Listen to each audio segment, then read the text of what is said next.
This topic was suggested by Perry Ramstead, who is a Patreon supporter. If you're at the $5 or up level, you get to pick topics and articles once a month for me to talk about. In addition, you get bonus audio at the $5 and up level. At the $10 and up level, you get bonus video.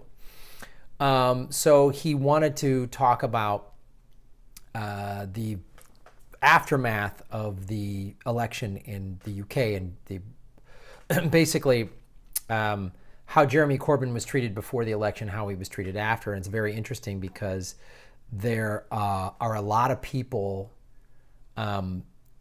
pundits and everyone else, are admitting they were wrong and apologizing and eating, you know, as this article says, political columnists eat humble pie and apologize over dire election predictions for Corbyn and Labour.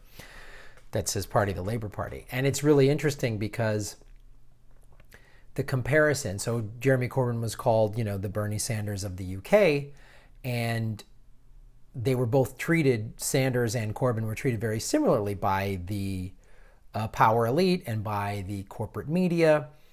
But the reaction after the election has been very, very different.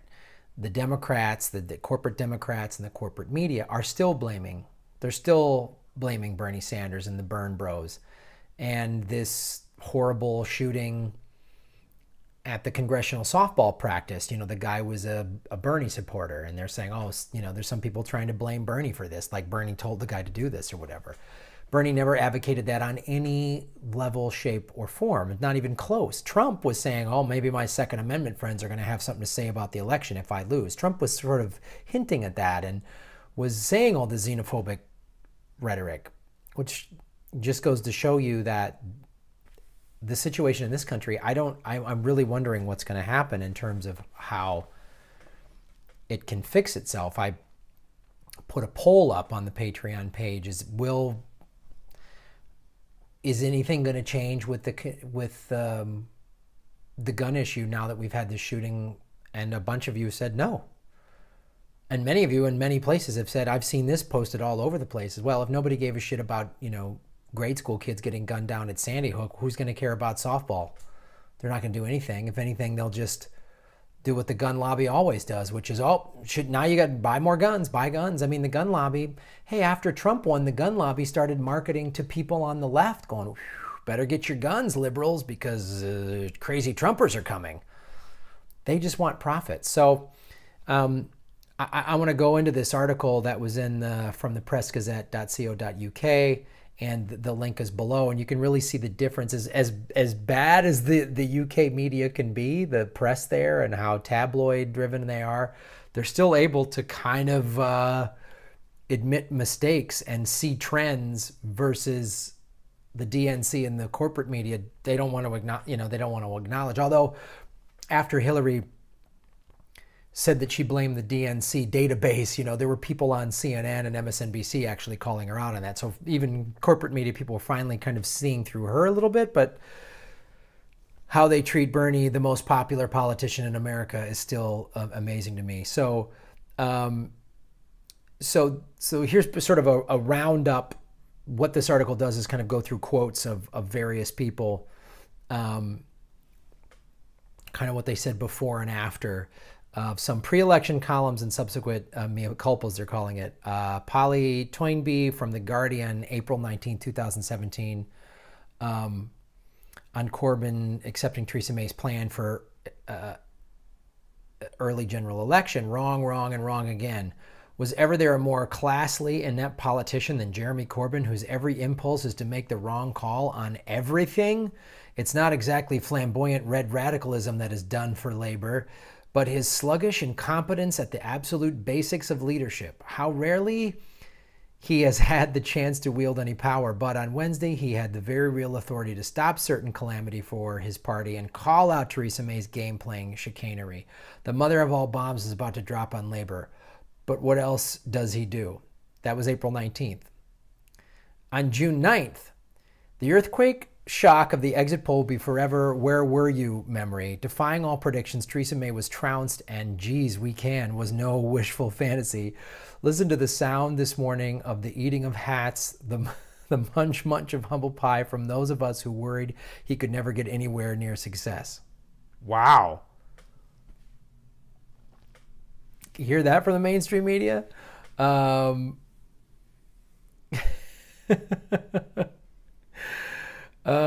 Here's what a guy on May 31st, John Brendan, writing for The Independent, he said, I was wrong about Jeremy Corbyn. I had already been wrong about him twice. I thought he would come forth in the Labour leadership election in 2015, and I thought that when he was exposed to the British public in the election campaign, Labour support would go down. But I do try to learn from my mistakes, and so knowing that I had been wrong about him, I tried to offset my own bias. I didn't do a good job. I looked at all those polls and forecasting models pointing towards a conservative majority of 100 or more, and I thought it would be less than that. I said the majority would be 78, hopeless. So now I will have to try harder to learn from my latest mistake. America, we don't seem to learn from anything. We look at the corporate media and look at large portions of the American public. I'll refer you to the Syria bombing and regime change, and people on the left going, boy, you saw the video of the chemical weapons and the kids. What do we, like, nobody remembers Bush. Nobody remembers Iraq. Nobody remembers the fact that we're still in Afghanistan 16 years later. But a big part of that is the mainstream corporate media in America isn't going, hey, what are we doing? The American media is not asking these questions.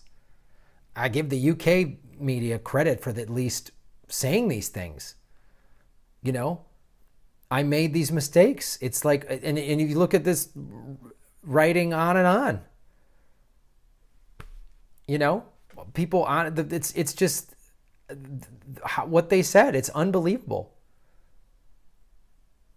You know, that there's like one guy that didn't, you know, and it's worth paying attention because what the Jeremy Corbyn, what it shows is a lot of things that are very relatable here. First of all, after the Trump victory, everybody was like, Brexit and Trump, everyone was like, oh, nationalism. And people on the far right were like, see, the world needs this. It needs nationalism. We need to have separate white countries or whatever their crazy nonsense is. And people were saying whatever. And it also showed the Democratic Party, it exposed them for being the so not progressive party that they are. And within the Democratic Party, they still don't want to admit it.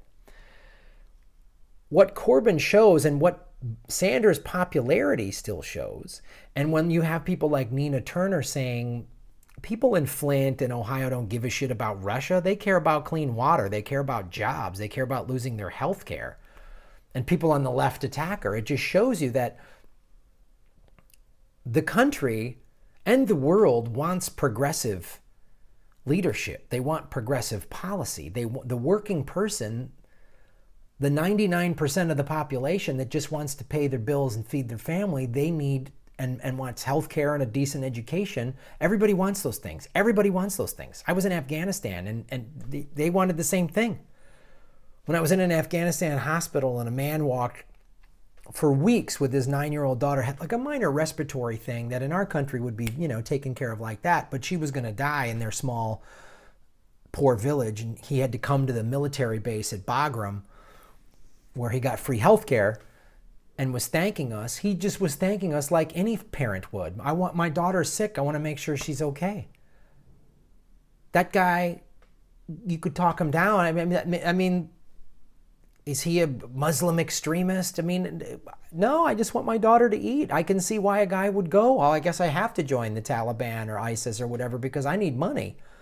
Everybody wants the same things.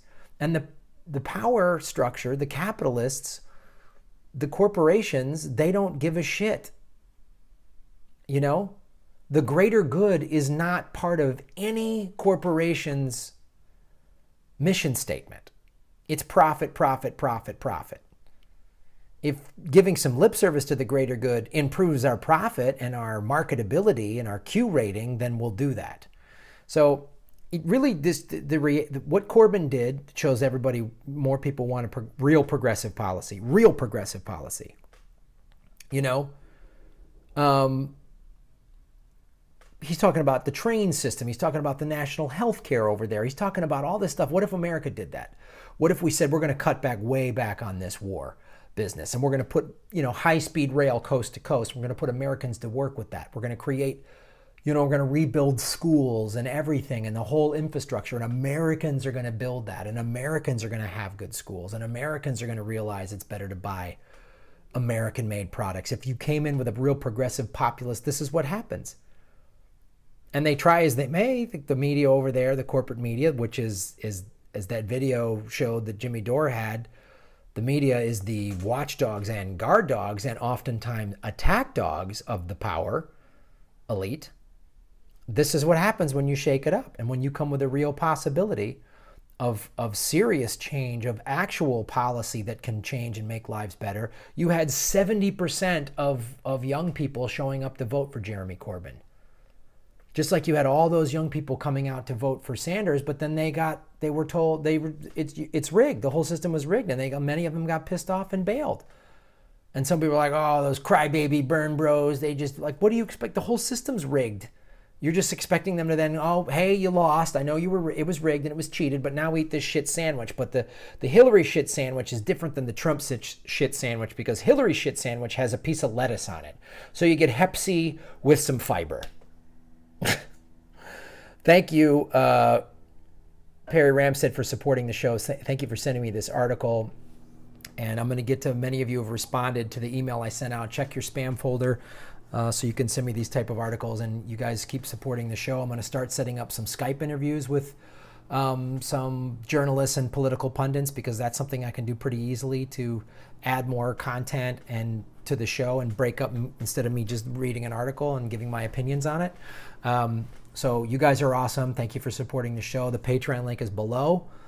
You know, for $5 a month, you can suggest an article like this, and you get access to all the Patreon posts, and you get the bonus content and all that stuff. So, and also like and subscribe and share these videos on your social media. Thank you so much.